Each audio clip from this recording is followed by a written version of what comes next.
உங்களுக்கு தகுந்த பாதுகாப்புகளை கொடுப்பதற்கு உங்கள் சம்மதத்தை கோருகிறேன். இது இவர் எழுதியிருப்பது. இதில் என்ன பெரிய புரட்டு? அன்றைக்கு 93ஆம் ஆண்டு இவர் செய்தி வெளியிட்டாரே, ராதாகிருஷ்ணன் தகவல் சொன்னாரே, ஆலாம்பாளையத்திலே தென்னந்தோப்புக்கு வீட்டுக்குள்ளே இருந்த அண்ணனிடத்திலே இதை சொல்லி குமுறினேனே நான். அன்றைக்கு என்ன சொன்னார் தெரியுமா? வை கோபால்சாமியின் ஆதாயத்துக்காக விடுதலை புலிகள் கலைஞர் கருணாநிதியினுடைய உயிரை முடிக்க தீர்த்து கட்ட திட்டமிட்டிருப்பதாக ஊர்ஜிதமாகாத தகவல் வந்திருக்கிறது என்று எனக்கு கடிதம் வந்திருக்கிறது என்று பத்திரிகையாளர் சொன்னார். இந்த நெஞ்சுக்கு ரீதியில் அந்த வாசகத்தை அப்படியே எடுத்து விட்டார். நாளைக்கு திராவிட இயக்க வரலாறு எழுதுகிற போது மறுமலர்ச்சி திமுக ஏன் தோன்றியது, எந்த அநீதி எடுத்து தோன்றியது, எந்த குடும்ப அரசியல் கூடார கொடுமை எடுத்து தோன்றியது, அண்ணா உருவாக்கிய இயக்கத்தை பாழ்படுத்தியவர்களை வீழ்த்துவதற்கு ஒரு பட்டாளம் கிளம்பியதே ஏன் என்ற கேள்வி வரலாற்றில் எழுமானால், ஒரு கட்சிக்கு உண்மையாக உழைத்தவன் மீது கொலைப்பழி போட்டது உலகத்தில் எந்த கட்சியிலும் ஜனநாயக நாட்டிலே கிடையாது. ஆகவே இதை நீக்கிவிட்டார். அன்றைக்கு எழுதியதை நீக்கிவிட்டார். நிருபர்கள் அன்றைக்கு கேட்கிறார்கள், பாதுகாப்பு ஏற்பாடுகளை நீங்கள் பெற்றுக் கொள்வீர்களா?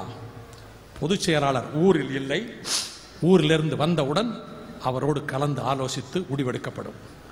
பொதுச் செயலாளர் அன்பழகன் ஊரில் இல்லையே, அவர் வரும் வரையே நீங்கள் காத்திருக்க கூடாது? அவர் வந்த பிறகு இதை போய் வாதித்திருக்க கூடாது? என்னை ஏன் அழைத்து என்னை கொண்டு நிறுத்தி விசாரித்திருக்க கூடாது? என்னை ஏன் கேள்வி கேட்டிருக்க கூடாது? அதைத்தானே கேட்டார்கள் இவர்கள். அடுத்து, உங்களை ஏன் சார் அவங்க கொல்லணும்? நிருபர்கள், காரணம் தான் கடிதத்திலே இருக்கிறதே. இதுவும் அவர் சொன்னதுதான். இன்றைக்கு இலங்கை தீவில் கொடுமையிலும் கொடுமை. நேற்றைக்கு வந்த செய்திப்படி தொண்டு நிறுவனங்கள் அனைத்தும் தமிழர்கள் வாழுகிற பகுதியிலே இருந்து ஐரோப்பிய தொண்டு நிறுவனங்கள், அமெரிக்க தொண்டு நிறுவனம், ஆஸ்திரேலிய தொண்டு நிறுவனம் எல்லாம் வெளியேற வேண்டும் என்று ரத்த வெறி பிடித்த ராஜபக்சே உத்தரவு போட்டிருக்கிறார். யாரை வெளியேற சொல்கிறான்? பத்திரிகையாளர்களே, உங்களுக்காகத்தான் சொல்லுகிறேன், உங்களுக்கு மூலமாக இந்த நாட்டு மக்களுக்காக சொல்லுகிறேன். நான் கேட்கிறேன், தொண்டு நிறுவனங்களை வெளியேற சொல்லுகிறவன் யார்? விடுதலை புலிகளை வெளியேற சொல்கிறானா? அது போர் முனையிலே போரிடுகிறான். அவன் வெளியேற சொல்லுவது மனித உரிமை கமிஷனை, அவன் வெளியேற சொல்லுவது சர்வதேச செஞ்சிலுவை சங்கத்தை, அவன் வெளியேற சொல்லுவது சர்வதேச பத்திரிகையாளர்களை. அப்படியானால் அங்கே தமிழர்களை பூண்டோடு அழிப்பதற்கு அவன் திட்டம் போட்டு விட்டான். தமிழ் இனத்தை கருவறுக்க திட்டம் போட்டு விட்டான். நம் கண் முன்னாலேயே நம் இனம் அழிக்கப்பட இருக்கிறது. Before our own eyes, this Tamil, ancient Tamil race is going to be liquidated. என்ற முறையிலே அவன் இந்த கொலைகளை செய்வதை நான் சொல்லவில்லை. அவன் அழிக்க முடியாது. இப்ப சொன்ன வார்த்தை நான் அல்ல. அவன் ஒரு காலம் அழிக்க முடியாது. வேங்கைகளை போரில் வெல்லவும் முடியாது, புலிகளை போரில் வெல்லவும் முடியாது. வென்றதாக அவன் கோயபல்ஸ் கதைகளை சொல்வான். ராஜபக்சேக்கு சொல்றேன், ராஜபக்சேக்கு இந்த மதுரையிலிருந்து எச்சரிக்கிறேன், சூடான் நாட்டு அதிபரை சர்வதேச கிரிமினல் கோர்ட்ல நிறுத்தின மாதிரி ஒன்னையும் நிறுத்துகின்ற காலம் வரும் என்று நான் எச்சரிக்கிறேன். நாதியற்று போய்விடவில்லை தமிழன். நீ அவ்வளவரையும் கொண்டு நினைக்கிறியா? அவ்வளவரையும் கொண்டுட்டு சமுத்திரத்தில் வந்து இங்குள்ள மீனவரையும் கொள்வையா? நாங்க சோறு போட்டு சாப்பிடுற தமிழன், மானத்தோடு இருக்கிற தமிழன், நாங்களும் தமிழ்நாட்டில் இருக்கிறோம், மறந்துடாது. நான் கேட்கிறேன், சர்வதேச தொண்டு நிறுவனங்களை உள்ளே வெளியே போக சொல்லிட்டு, மனித உரிமை கமிஷனை வெளியே போக சொல்லிட்டு, இவ்வளவும் செய்துவிட்டு நான் கேட்கிறேன், செஞ்சிலுவை சங்கத்திலே எங்களுடைய உணவு, நாங்கள் திரட்டிய உணவையும் மருந்தையும் கொடு. நெடுமாறன் தலைமையை திரட்டியது நான் வந்து மன்றாடினேனே. செஞ்சிலுவை சங்கத்துக்கு உணவையும் மருந்தையும் அனுப்ப மறுத்த இந்திய அரசே, பண்டித ஜவஹர்லால் நேரு ஆட்சி நடத்திய இந்தியாவா? இந்திரா காந்தி அம்மையார் ஆட்சி நடத்திய இந்தியாவா? நடுநிலை நாடு கொள்கை பேசிய இந்தியாவா? கோழிப்படைக்கு அனுப்பி இருக்கிறார். இங்கே இருந்து சர்வதேச செஞ்சிலுவை சங்கத்துக்கு உணவு மருந்தை அனுப்ப மாட்டியா? ராஜபக்சேக்கு உனக்கு என்ன வித்தியாசம்? அவன் மனித உரிமை கமிஷனை வெளியே போக சொல்றான்.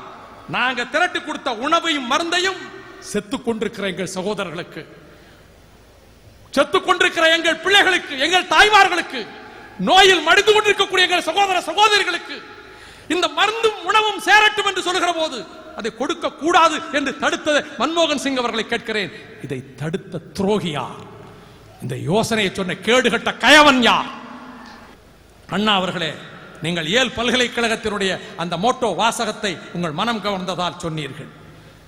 அந்த வாசகங்கள் அருமையான வாசகங்கள், நம் தோழர்களுக்கு தேவையான வாசகங்கள். அவர் சொன்னார், if not I then who, நான் இல்லாவிட்டால் வேறு யார்? If not now then when, இப்பொழுது இல்லாவிட்டால் பிறகு எப்போது? இன்னொருவர் செய்வார் என்று எதிர்பார்க்காதே சகோதரனே. நான் இல்லாவிட்டால் வேறு யார்? நானே இந்த வேலையை செய்வேன்.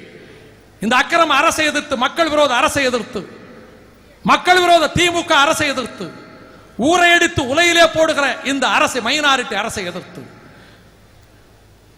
இந்த நாட்டின் அனைத்து மக்களுடைய வேதனைக்கு காரணமான மன்மோகன் சிங் அரசை எதிர்த்து மக்கள் சக்தியை திரட்டுகின்ற கடமையிலே நாங்கள் ஈடுபடுவோம்.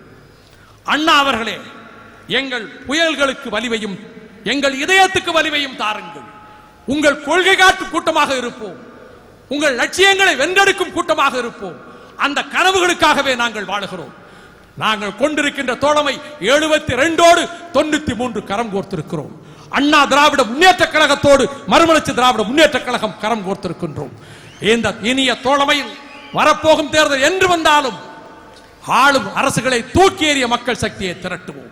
அந்த உறுதியோடு செல்லுங்கள், கவனமாக செல்லுங்கள். கட்சிக்காகவே உங்கள் அனைத்து சுகங்களையும் தியாகம் செய்த என் தோழர்களே, சுகமாக பத்திரமாக வீடு போய் சேருங்கள் என்ற உறுதி எடுத்துக்கொண்டு, வெட்டட்டும் கூர்வாள்கள் பகையை நோக்கி, வெடிக்கட்டும் அதிர்வேட்டு போர் விளக்கம், எட்டட்டும் நெடுவான ஈட்டி கூட்டம், எதிரிகளின் மார்புக்குள் குடியேறட்டும், கட்டட்டும் மூட்டையினை தமிழ் பகைவர் இல்லை, கட்டாரி முத்தத்தை சுவை பார்க்கட்டும், பட்டத்தை போல் கழக கொடியின் கூட்டம் பறக்கட்டும் நெடுவானில் என கூறி விடைபெறுகிறேன். நன்றி, வணக்கம்.